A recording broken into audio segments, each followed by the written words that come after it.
First on report. മുഖം മിനുക്കാൻ ആരോഗ്യവകുപ്പ്. ആരോഗ്യവകുപ്പിലെ ഉന്നത ഉദ്യോഗസ്ഥരുടെ യോഗം വിളിച്ച മന്ത്രി കെ മുരളീധരൻ. സെക്രട്ടേറിയറ്റ് നോർത്ത് ബ്ലോക്കിൽ മന്ത്രിയുടെ ചേംബറിൽ ആണ് യോഗം.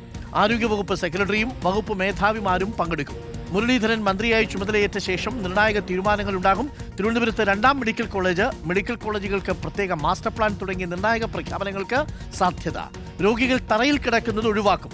മഴക്കാല പൂർവ്വ പ്രവർത്തനങ്ങളും ചർച്ചയാകും. MG പ്രതീഷ് ഉണ്ട് കൂടുതൽ വിവരങ്ങളുമായി. MG പ്രതീഷ്, മുരളീധരൻ ഈ വകുപ്പ് ഏറ്റെടുത്തത് ഒന്നും കാണാതെയല്ല, എല്ലാം പഴയ സ്ഥിതിയിലേക്ക്, മെച്ചപ്പെട്ട രീതിയിലേക്ക് മാറ്റണം എന്നുള്ളതാണ്. ഇതിൽ പഴയ സ്ഥിതി എന്ന് പറയുന്ന സമയത്ത് നമ്മുടെ കാഴ്ചപ്പാടിൽ മെഡിക്കൽ കോളേജൊക്കെ നന്നായ രീതിയിൽ പ്രവർത്തിക്കും എന്ന് പറയുന്നൊരു സ്വപ്നത്തിലേക്കാണ് കേട്ടു. ഒരു കാലത്തും മെഡിക്കൽ കോളേജിൻ്റെ പരാതികൾ ഒഴിയുന്നില്ല എന്നുള്ളതാണ് വാസ്തവം. അപ്പോൾ പരാതികൾ ഒഴിഞ്ഞ് ആരോഗ്യവകുപ്പിനെ കൊണ്ടുപോകാനാണ് വലിയ പ്രഖ്യാപനങ്ങൾ ഉണ്ടാകുമെന്നാണോ നമ്മൾ കരുതേണ്ടത്? പക്ഷെ ഇതിനൊക്കെ പണം ആവശ്യമാണ് അല്ലേ പ്രതീഷ്? Good morning.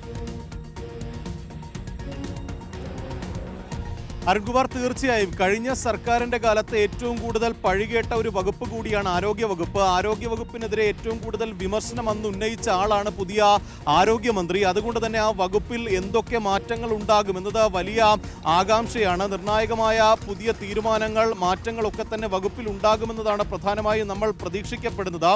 ഇന്ന് ആരോഗ്യ വകുപ്പ് മന്ത്രിയായി കെ മുരളീധരൻ ഓഫീസിലെത്തി ചുമതലയേൽക്കും. അതിനുശേഷമായിരിക്കും ഈ ഉന്നത ഉദ്യോഗസ്ഥരുമായി യോഗം ചേരുന്നത്. ഏറ്റവും ആദ്യം എടുക്കേണ്ട തീരുമാനങ്ങളായിരിക്കും പ്രധാനമായും ഈ യോഗത്തിൽ ചർച്ചയാകുക. ആരോഗ്യവകുപ്പ് സെക്രട്ടറിയും വകുപ്പ് മേധാവിമാരും അടക്കം ഈ യോഗത്തിൽ പങ്കെടുക്കുന്നുണ്ട്. പ്രധാനമായും ആദ്യം തന്നെ മുരളീധരന് ചില കാഴ്ചപ്പാടുകളുണ്ട്. അത് ഈ മെഡിക്കൽ കോളേജുകളുടെ സമ്പൂർണ്ണ വികസനമാണ്. അതിനായി പ്രത്യേക മാസ്റ്റർ പ്ലാൻ തയ്യാറാക്കിക്കൊണ്ട് ഈ കേരളത്തിലെ എല്ലാ മെഡിക്കൽ കോളേജുകളെയും സമയബന്ധിതമായി വികസിപ്പിക്കുക എന്നുള്ള ഒരു ലക്ഷ്യമുണ്ട്. മാത്രമല്ല, ഈ മെഡിക്കൽ കോളേജുകളിൽ നമ്മൾ സ്ഥിരം കാണുന്ന കാഴ്ച, രോഗികൾ ആ തറയിൽ കിടന്ന് വലിയ തരത്തിൽ ബുദ്ധിമുട്ടുന്നുണ്ട്. അതുകൊണ്ട് തന്നെ രോഗികൾ തറയിൽ കിടക്കാത്ത ഒരു സാഹചര്യം, അതായത് മെഡിക്കൽ കോളേജുകളിൽ ഒഴിഞ്ഞു കിടക്കുന്ന കെട്ടിടങ്ങൾ കണ്ടെത്തി ആ കെട്ടിടത്തിലേക്ക് ഈ രോഗികളെ മാറ്റാനുള്ള ക്രമീകരണങ്ങൾ ഉൾപ്പെടെ എടുക്കും എന്നതാണ് നമുക്ക് ഈ ഘട്ടത്തിൽ മനസ്സിലാക്കാൻ കഴിയുന്നത്.